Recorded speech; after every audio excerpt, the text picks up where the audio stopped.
Bienvenidos, buenas tardes.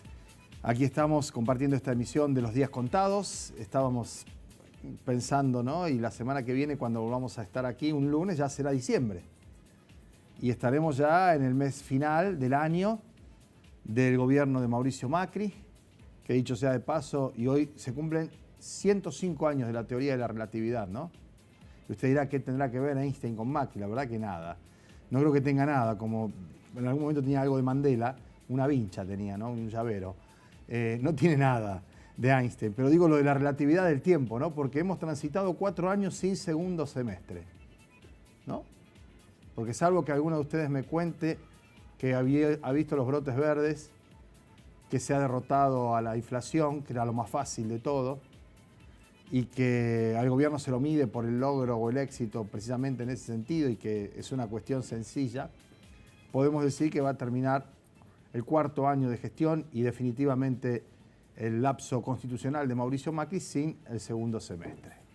Pero fuera de esto, y yendo a lo que se conoce como transición, aún y a pesar de lo que ha sido la debacle económica, la caída de la confianza, la opinión pública, lo que ha sido el desmanejo, la malversación de las figuras de la política por parte del gobierno nacional, el cambio de mando está siendo relativamente ordenado en términos de no ofrecer exabruptos o situaciones más complejas que la que ya tenemos. Es decir, acá el batacazo, la barbaridad, el golpazo, que es muy, pero muy superior en cuanto a consecuencias que estas desavenencias entre Lifshitz y Bonfatti, lo pegó Macri después de las primarias, cuando quiso repuntar, y por cierto recuperó 7 u 8 puntos, pero nos salió a nosotros, cada uno de esos puntos, 3.000 millones de dólares, ¿no?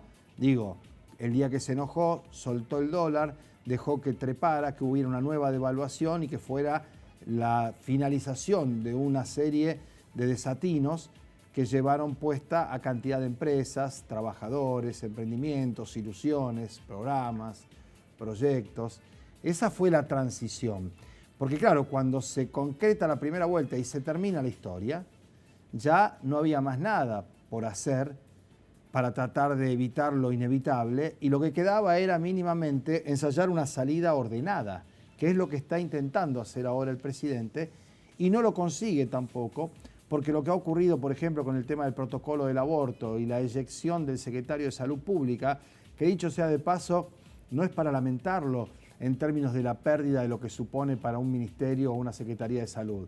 Este hombre ha sido realmente parte de una situación y de un armado estructural que ha devastado un tema tan importante como es la salud pública en la Argentina. Se fue por esto del aborto, por desavenencias, como dijimos antes, que en algún punto hará que quede ese recuerdo, tal vez para algunos que tengan alguna fragilidad de memoria o algún grado de indulgencia a la hora de revisar conductas y actitudes. Pero dicho esto, lo que ha hecho el gobierno de Mauricio Macri es brindar la información disponible, allanarse a no hacer más nada que importara el compromiso de recursos, de dineros, de créditos. De hecho, el fondo se ocupó de no mandar la última parte, ¿no?, del crédito. Nadie lo reclamó, porque era mejor que no se lo dieran para que no lo siguieran timbeando. Tampoco se pudo evitar que se incumpliera la enésima promesa de no aumento de combustibles y desde que no iban a aumentar más los combustibles, aumentaron 2 veces. Y que se ha posdatado el tema de los aumentos tarifarios, sobre todo en provincia de Buenos Aires, donde Kicillof la paró a Vidal y le dijo, basta, terminemos con esto. Pero aún y a pesar de todo eso, incluso a la hora del traspaso constitucional, si es en la Casa de Gobierno, si es en el Parlamento, si va a presidir la sesión de la Asamblea Legislativa Michetti o le va a tocar presidirla Cristina Kirchner, hay una suerte de entendimiento o de razonabilidad que lamentablemente no se está viendo en Santa Fe. ¿Por qué digo esto? Porque la verdad es que 6 meses de transición es absurdo, ¿no? Presumo yo que en una disolución de una sociedad, incluso de una pareja o de un grupo de trabajo, nadie está 6 meses yéndose. Una respuesta muy común en algunas parejas que llevan algunos años o no tantos o lo que fuera es me estoy divorciando, me estoy separando. El gerundio, estoy, ¿cuánto dura? ¿Cuánto lleva? ¿Qué es? estoy disolviendo la sociedad, me estoy desarmando. ¿Cuánto tiempo? ¿Cómo pueden ser 6 meses? Si ya los dos saben que no van a estar más, si uno se va y el otro viene. ¿Cómo además en esos 6 meses no hubo un punto de entendimiento para no terminar como se está terminando ahora, con acusaciones cruzadas, con compromisos establecidos, con planta de empleados en algunos casos inexplicables y sufriendo los que tienen la razón y el derecho a estar efectivamente blanqueados? Porque sobre pretexto de que van a dejar algunos que son de planta política y son asesores y el hijo de o el hermano de aquel o la hija de este, los que están esperando para titularizar, por ejemplo, en el Ministerio de Educación o para jubilarse, están padeciendo un paro camuflado de una situación irregular porque no laburan. No se están haciendo los trámites en ese ministerio y en otro ministerio porque no sabe qué va a pasar con la gente que tendría que pasar a planta, sobre todo los que estaban ya en la negociación, en la paritaria de antes de la elección primaria en la provincia de Santa Fe. Pero como hay gente que va a volver de la provincia a la ciudad de Rosario, que está viendo si vuelve en tal o cual categoría, cómo hacen para dejarlo, todo esto también involucra a Hapkin, que está conversando y negociando con la gente de la municipalidad, pero se toma otra dimensión. Cuando son fuerzas políticas antagónicas como el peronismo y el socialismo, llegamos a esto del presupuesto. Que la verdad que haciendo abstracción de las fuerzas políticas, no pongamos el Frente Progresista y el peronismo, no pongamos ninguno, pongamos A y B. Si A gobernó 4 años y se va el 10 de diciembre y B asume el 11 de diciembre, ¿cómo A va a dejar todo abrochado, escrito, asignado, distribuido, reformulado el presupuesto que va a tener que gastar B en el próximo año? Es de locos. Es absurdo por donde se lo mire. Es como si, y ahora le ponemos nombre y apellido, Macri le dejara aprobado a Alberto Fernández el presupuesto 2020. No tiene sentido. Bueno, esto es lo que está haciendo el Frente Progresista. Y las explicaciones que se ensayen, y yo tengo mucha gente a la que le tengo cariño, respeto, consideración y conozco hace muchos años, saben que está mal. Saben que está mal. Y que esta es una determinación de Miguel Lifschit, que cree que ganó las elecciones, porque fue el más votado para la lista de diputados provinciales, cree que ganó las elecciones. Y la verdad es que la perdieron. Las perdió el Frente Progresista y las perdió por estas cosas, por esta actitud arrogante, por esta actitud poco contemplativa, por haber cortado el cable a tierra que tuvo durante tantos años, por haberse rodeado el gobernador incluso de jóvenes hijos de, herederos de, que no es lo mismo que el que la hizo y que el que laburó, que el que forjó el nombre y el apellido y el que llevó adelante la epopeya, cuando acá había un solo concejal socialista y terminó siendo intendente y ahí arrancó. Después pasaron las cuestiones que todos conocemos, de desavenencias, discusiones dentro del partido, que Caballero se fue al menemismo, que volvió, toda esa historia. Ahora, Lifschit cree que ganó. Lifschit se va porque no le dieron la reelección, cree que tenía que ser reelecto. Y hasta el mismo día que no le dieron la reelección, Lifschit no decía nada del gobierno de Mauricio Macri, ni de Cambiemos, ni de la política económica, y tuvo ese despertar tardío, diría yo, demorado, e incluso hasta inoportuno, cuando pretendió el Frente Progresista erigirse como alternativa ante Cambiemos. Y la gente en la provincia de Santa Fe advirtió otra cosa, incluso siendo Perotti, que no tenía nada que ver con el kirchnerismo, que en su momento votó los fondos buitres, que acompañó las políticas iniciales de Mauricio Macri, fue individualizado como el opositor a ese modelo que en alguna medida Lifschit representaba, tratando de tomar distancia de algunas cuestiones que evidentemente lo incomodaban. No tanto como para no apoyar después a Labaña y Urtubey, dos hombres claramente del pañuelo celeste. Si quiere una definición antagónica con los preceptos socialistas o en todo caso progresistas, ahí tiene una. Entonces, a partir de esa circunstancia, es que Lifschit, antes de irse, está pensando en volver. ¿Y cómo lo puede asegurar eso?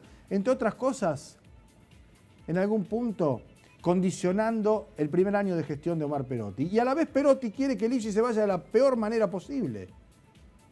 Para poder hablar de la pesada herencia, por un lado, que de hecho en términos financieros está, pero en términos de estabilidad y estructura de una provincia sólida como es Santa Fe, no es tan delicado. para poder afectar algunas situaciones o presupuestos que van a ir cambiando, pero de ninguna manera va a poder bajar, por ejemplo, el plan Nueva Oportunidad. Sería una temeridad. O el plan ABRE, o reducir los términos de los presupuestos de cultura o de educación, mejorar la seguridad. Y de eso vamos a hablar con José Maggi en un minuto nada más. Porque esto de Saín, ahora catapultado a ministro de Seguridad, tampoco creo que sea una casualidad temporal en cuanto a lo que ocurre en el área de la justicia, con algunos procedimientos, algunas cuestiones que se han avanzado. Y además, y el otro problema que tiene Perotti es, como dicen los americanos, indoor, puertas adentro. Porque nada de lo que diseñó Lifshitz para que se apruebe el presupuesto, y se va a tratar ahora miércoles, jueves y viernes. Yo no sé cuántas veces trabajaron miércoles, jueves y viernes los diputados sesionando. Me parece que nunca. Lo hacen para esto. No hubiera sido posible sin el concurso fundamental de un grupo de senadores encabezado por Armando Trasferri, que hasta 2 horas antes de ir a votar el presupuesto que le mandaba Lifshitz, estuvo sentado en primera fila junto a sus colegas, escuchándolo a Perotti y aplaudiendo cada vez que se hablaba de unidad. Entonces, vamos a poner las cosas en su lugar, ¿no? La transición está caracterizada por una disputa de poder entre partidos e interna también, porque entre las cosas que se aprueban en este nuevo presupuesto que mandó Lifshitz, hay más de 1.200 millones de pesos extra para la Cámara de Diputados y otros tantos para el Senado. En el Senado, ese dinero lo dispone la Comisión de Gestión Política. ¿Quién la preside? Armando Trasferri. En la Cámara de Diputados no hay una comisión de esas características. Por tanto, el manejo de esos fondos es discrecional ¿de quién? Del presidente de la Cámara. ¿Y quién va a ser en 2020 el presidente de la Cámara? Miguel Lifshitz.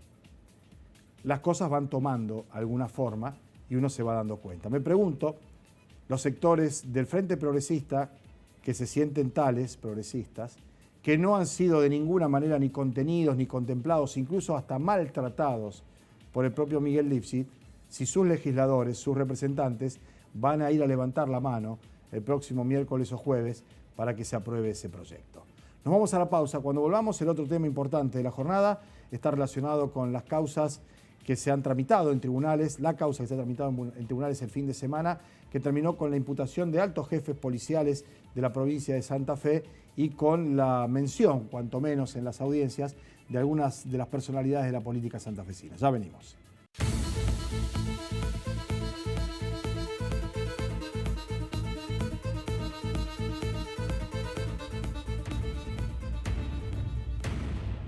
Bueno, bien, nos visita una vez más José Maggi, colega, periodista, compañero en la redacción de Rosario 12 y además periodista, conductor de Trascendental en el mediodía del LT8. Y diría yo especializado en temas vinculados a la justicia, los derechos humanos, las cuestiones que de alguna manera afectan a la policía, en su rol de investigador y muchas veces lamentablemente de investigado, ¿no? ¿Qué tal, José? ¿Cómo estás? Buen mediodía, Pablo. ¿Cómo estás? Bien, bueno, me da la sensación que el dato más significativo de la causa Alvarado, que se llama así, ya no es Alvarado, ¿no? Que está preso por otras cuestiones, sino lo que ha derivado efectivamente de la investigación, ¿no? Claramente, porque quedó expuesto entre viernes y sábado, Pablo, en los tribunales provinciales de Rosario, que Alvarado en realidad venía cometiendo distintos ilícitos desde el año 2012. Y esto es lo que sostienen 2 de los fiscales que investigaron, como Matías Cedri y Luis Echapapietra. Desde el año 2012 había trabajos de la PCA que durmieron el sueño de los justos en la justicia federal.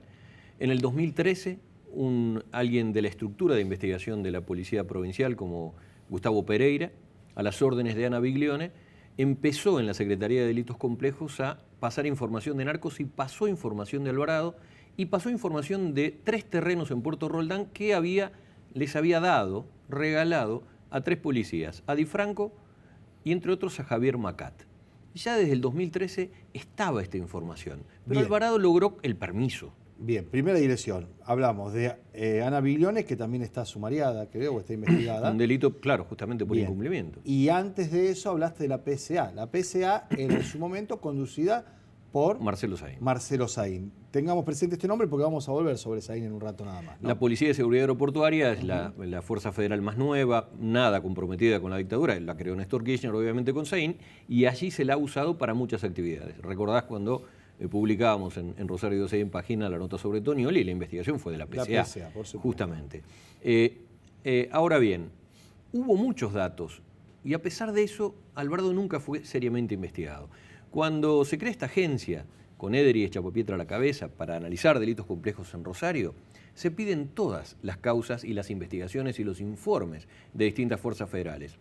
Ederi nos decía el sábado que lo sigue esperando. Ni la Gendarmería, ni la Federal, ni la Prefectura pasaron ninguno de estos informes, a pesar de que se sabía que había algunas tareas de inteligencia. Bueno, este es un plano, la responsabilidad de la Justicia Federal frente a Alvarado. También hay para la provincia, pero también hay un nombre que me gustaría destacar, Luis Quebertoque, Pablo.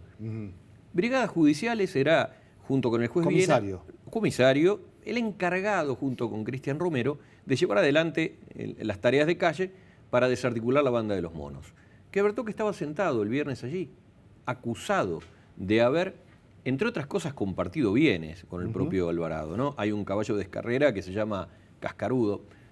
Si sos un policía, por más rango que tengas, la verdad que es bastante caro. Sabemos que mantener un caballo de carrera es bastante caro, ¿no? Digo, para un policía... Un hobby extraño. Es un hobby raro.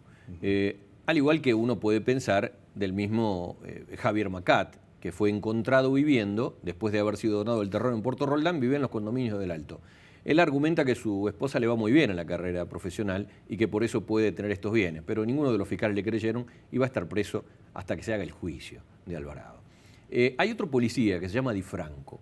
Y aquí me quiero detener porque tiene una de las primeras escuchas este policía al hablar con Alvarado, allá por 2012. Vos recordarás, detenido Tonioli, el segundo a cargo era Cristian Sola. Hay una comunicación de Di Franco a Alvarado diciéndole que hiciera el lobby para que Cristian Sola sea designado al frente de la Policía Provincial, caído Tonioli.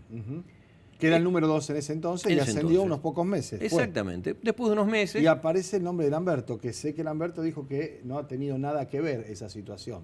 Exactamente. Lamberto habló por lo menos. Le piden a Alvarado que haga valer su influencia y allí queda marcado y pegado la estructura de seguridad de aquel momento. Pero hubo otra escucha, que sí trae también alguna repercusión, porque dentro de los policías, al lado de ellos, estaba Claudio Tabela. ¿Por qué es importante, Pablo? Porque es abogado.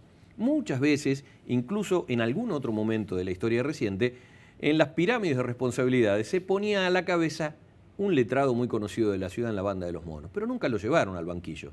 Eder y Echapopietra lo sentaron allí a Claudio Tabela. Es la primera vez que meten preso a un abogado. En este rol que y en no este... tiene precedentes. Otro dato que también cambia la historia.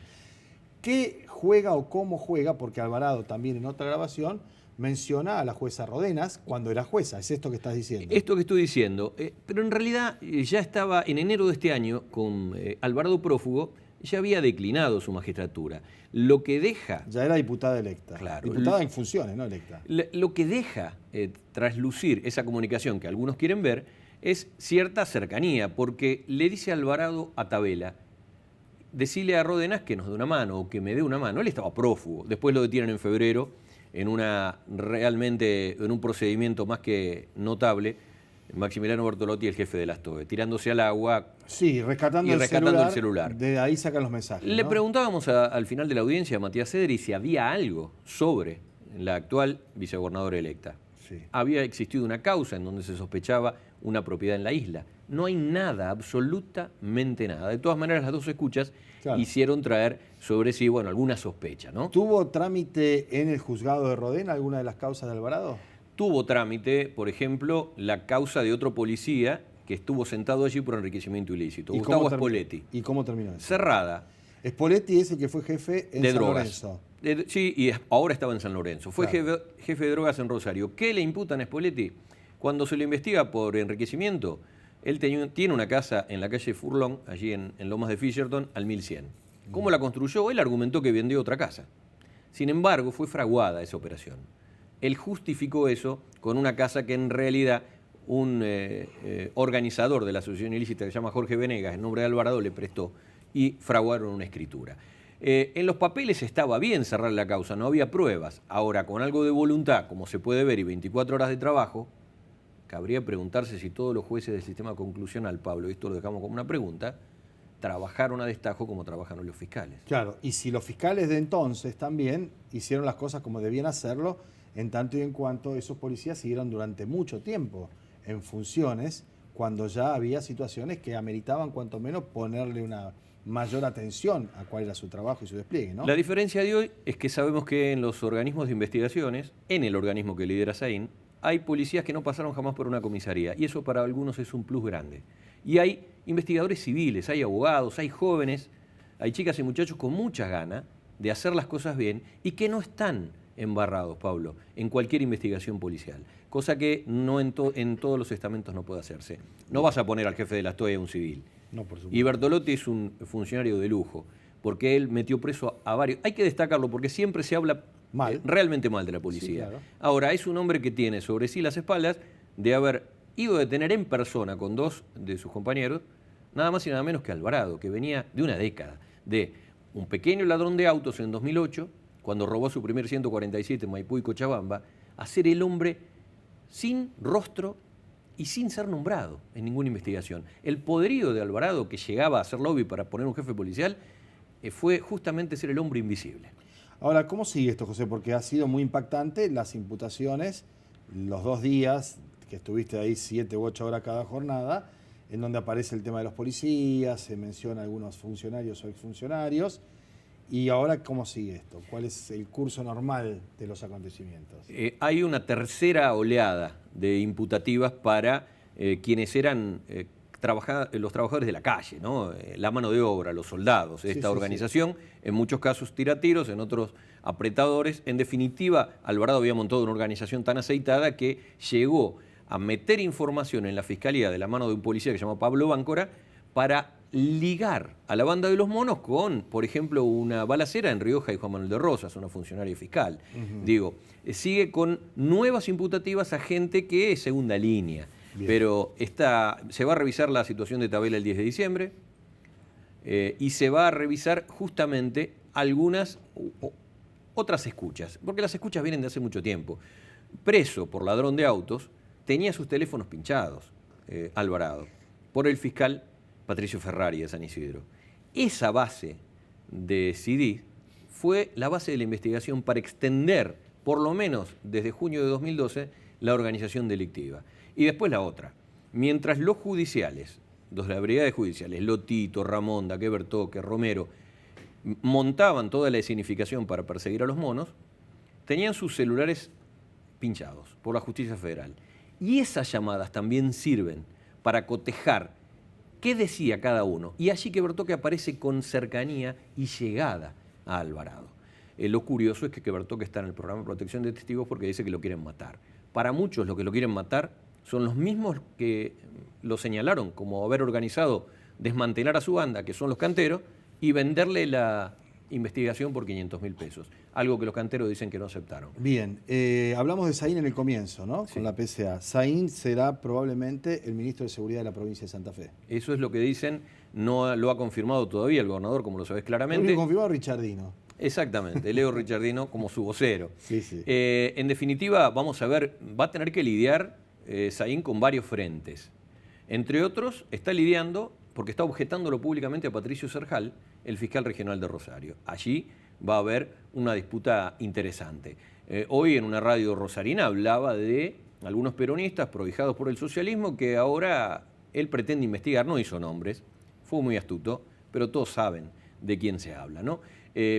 Está presente en cada audiencia Saín porque el organismo de investigaciones que él conduce está nutrido de su propia gente. Que todavía depende del Poder Ejecutivo ese organismo. Es decir, Saín hoy es funcionario del gobierno del IFSI, si bien en una rama autónoma, ¿no? Exactamente, como la justicia. Perfecto. Como la justicia, en una rama autónoma. Y después está la famosa frase de los últimos días de Puyaro. Que dijo que era el Che Guevara, Saín.